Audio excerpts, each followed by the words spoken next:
Hello प्यारे साथी, कैसे हैं आप सभी लोग। हम हैं अभिषेक भैया और स्वागत करते हैं आप सभी का अपने इस ऑनलाइन प्लेटफॉर्म अभिषेक स्टडी जोन में। तो कैसे हैं मेरे प्यारे सारे भाई बहन और कैसी चल रही है उनकी पढ़ाई। मैं आशा करता हूं कि उनकी पढ़ाई बहुत ही अच्छी चल रही होगी।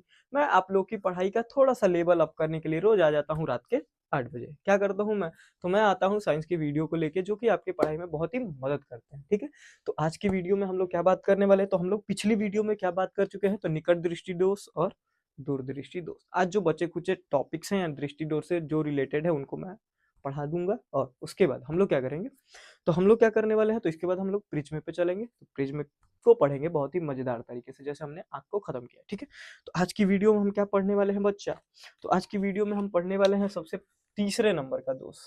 क्या है, तो दो दोष हम पढ़ चुके हैं। कौन कौन से, निकट दृष्टि दोष और दूरदृष्टि दोष। तो कोई बताएगा कल की वीडियो में जो हम लोगों ने पढ़ा था दूरदृष्टि दोष, तो दूरदृष्टि दोष के निवारण के लिए किस लेंस का प्रयोग करते हैं। दूरदृष्टि दोष के निवारण के लिए किस लेंस का प्रयोग करते हैं, कितने लोग मेरे को बताएंगे, कितने लोग ऐसे हैं जो बता सकते हैं, बोलो। तो दूरदृष्टि दोष के लिए किस लेंस का प्रयोग करते हैं, कितने लोग बताएंगे। तो दूरदृष्टि दोष के लिए किस लेंस का प्रयोग करते हैं, तो मैं बता देता हूँ, तब तक कमेंट कर दो आप लोग। उत्तल लेंस का प्रयोग करते हैं बच्चा, उत्तल लेंस। ठीक है, तो चीजें यहाँ तक क्लियर हो गई होंगी। मुझे आशा है कि आप लोग को निकट दृष्टि दोष और दूर दृष्टि दोष एकदम मजे से समझ में आ गया होगा। तो आज की वीडियो में हम लोग बात करने वाले हैं जरा दृष्टि दोष की। जरा दृष्टि दोष, जरा दृष्टि दोष, इसको बोलते हैं प्रेस बायोपिया। जरा दृष्टि दोष क्या है, ये जरा दृष्टि दोष। अब देखो, सबसे पहले तो ये होता किसको है, तो ये होता है जो ज्यादा उम्र के यानी अत्याधिक उम्र के लोगों में होता है। ये अत्याधिक उम्र के लोगों में होता है, लोगों में होता है। ठीक है, यानी यह बहुत जो बूढ़े लोग हैं, अधिकतर चांसेस यही होता है कि छोटे बच्चों में नहीं होता है, ये अधिकतर बड़े लोगों में होता है। जो बूढ़े लोग होते हैं उनमें ये होता है। क्या होता है इसमें, तो इसमें होता क्या है, तो ना ही इसमें पास की वस्तु दिखाई देती है और ना ही ये दूर की वस्तु दिखाई देती है। इसमें दोनों वस्तुएं नहीं दिखाई देती, यानी इसमें इसमें न तो दूर की वस्तु दिखती है, दूर की वस्तु, या न तो नजदीक की वस्तु दिखती है, नजदीक की वस्तु दिखती है। यानी इसमें दोनों वस्तुएं नहीं दिखती हैं, वस्तु दिखती है। ठीक है, ऐसा क्यों। अब देखो, जब दूर की वस्तु नहीं दिखती है तो निकट दृष्टि दोष होता है, और जब जब दूर की वस्तु नहीं दिखती है तो निकट दृष्टि दोष होता है, जब नजदीक नहीं दिखती है तो दूर दृष्टि दोष होता है। यानी ये दोनों हो जाता है एक साथ। क्या होता है, तो दोनों इसमें एक साथ हो जाता है, तो दोनों हो जाता है, तो दोनों का हम देखेंगे कि कैसे होता है, क्या निवारण है। यानी हम कह सकते हैं जो इसमें निकट बिंदु है, जैसे निकट बिंदु आंख का कितना होता है, कोई बताएगा। निकट बिंदु कितना होता है, और दूर बिंदु क्या होता है, दूर बिंदु क्या होता है आंख का। तो निकट बिंदु आपको पता है कि 25 सेंटीमीटर है, 25 सेंटीमीटर है, और अनंत क्या है, तो अधिक दूर बिंदु है। यानी हम मिनिमम कितनी दूरी पे वस्तु को देख सकते हैं, तो 25 सेंटीमीटर, और दूर कितनी वस्तु दूरी पे देख सकते हैं, तो अनंत। यहाँ होता क्या एग्जैक्टली रीजन इसके पीछे क्या है, तो भैया, तो इसके पीछे क्या होता है कि ये बढ़ जाता है, यानी 25 से बढ़ जाता है, और ये अनंत से घट जाता है, याद रखना। यानी 25 से ये बढ़ गया, तो 25 से बढ़ा तो दूर दृष्टि दोष, और घटा ये अनंत से तो निकट दृष्टि दोष। यानी इसमें एक साथ दोनों चीजें देखने को मिलती हैं। ठीक है, तो जब दोनों चीजें देखने को मिलती हैं तो आपको पता है कि निकट दृष्टि दोष में अवतल लेंस लगाया जाता है और दूर दृष्टि दोष में उत्तल लेंस लगाया जाता है। तो यहाँ तो दोनों हो गया, तो इसके निवारण के लिए कौन से लेंस की जरूरत पड़ती है बच्चा, तो बताएंगे आप लोग। निवारण, निवारण के लिए आपको पता है कि जब दोनों लेंस की जरूरत है तो यहाँ होता है द्विफोकसी लेंस का प्रयोग करते हैं, द्विफोकसी लेंस का प्रयोग, द्विफोकसी लेंस का प्रयोग। यानी इसमें कौन से लेंस का प्रयोग होता है, तो जो जिसमें दोनों का गुण हो, यानी उत्तल भी हो और अवतल भी हो। क्या है, इतना समझ में आया। यानी ये जो बूढ़े व्यक्ति होते हैं उनको एक ऐसा चश्मा दिया जाता है, क्या, एक ऐसा चश्मा दिया जाता है, या तो वो चीजों को ऐसे दूर से देखेंगे या एकदम ऐसे चश्मा लगा के ऐसे यहाँ लगा के ऐसे। ठीक है, यानी इसमें दो प्रकार द्विफोकसी लेंस का प्रयोग होता है। जैसे मान लो कि अगर ये है उनका चश्मा, ठीक है।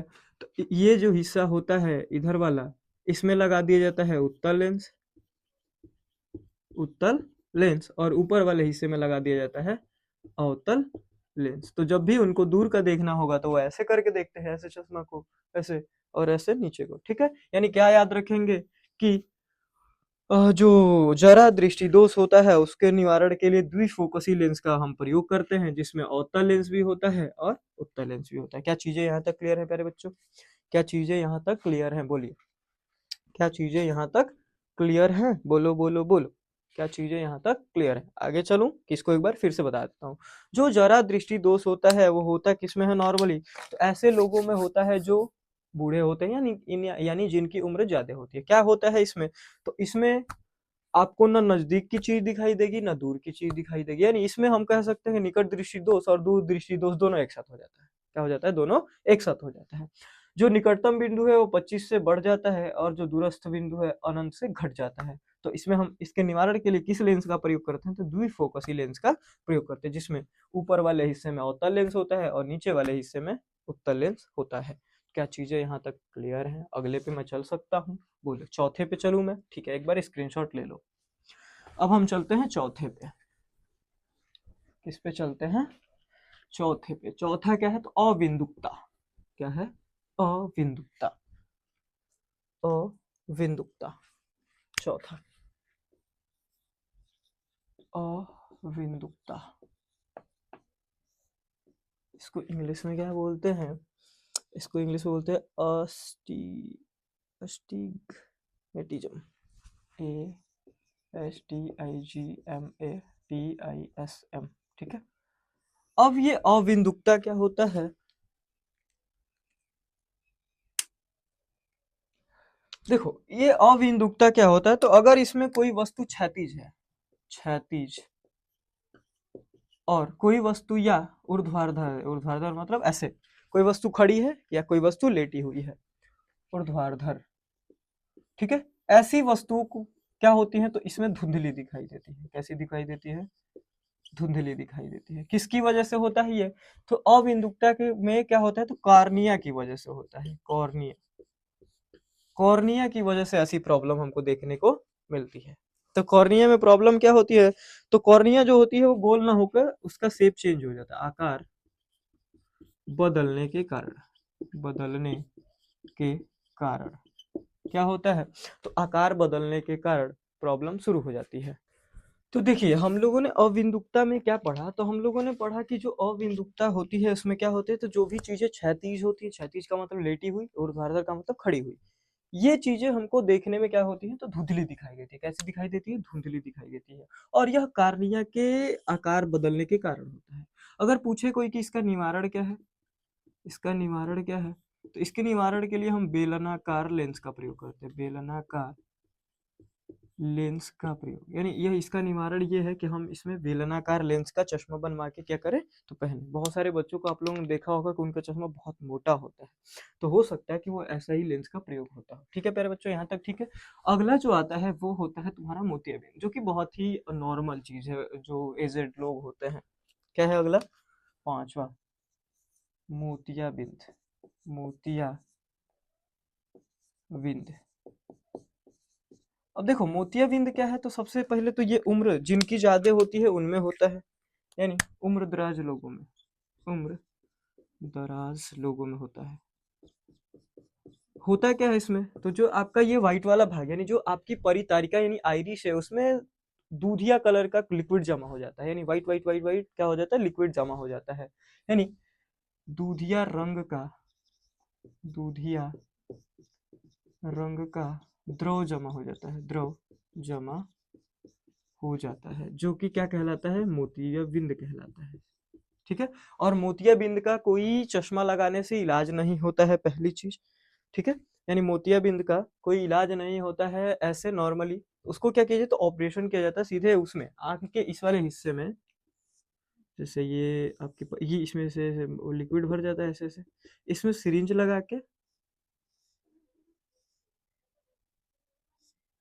ठीक है, सिरिंज लगा के सीधे उस लिक्विड को क्या कर दिया जाता है, खींच दिया जाता है या ऑपरेशन करके इसको ठीक किया जाता है। ठीक है, यानी जो मोतियाबिंद होता है इसका कोई चश्मा लगाने से इलाज नहीं होता, इस चीज को आप याद रखेंगे। ठीक है मेरे बच्चों, तो इतना आप ध्यान में रखेंगे। मोतियाबिंद किस में होता है, तो मोतियाबिंद उम्र दराज यानी जिनकी उम्र बहुत ज्यादा है उन लोगों में होता है। और दूधिया रंग का एक लिक्विड जमा हो जाता है जिससे चीजें धुंधली दिखाई देती हैं, चीजें चीजें धुंधली दिखाई देती है।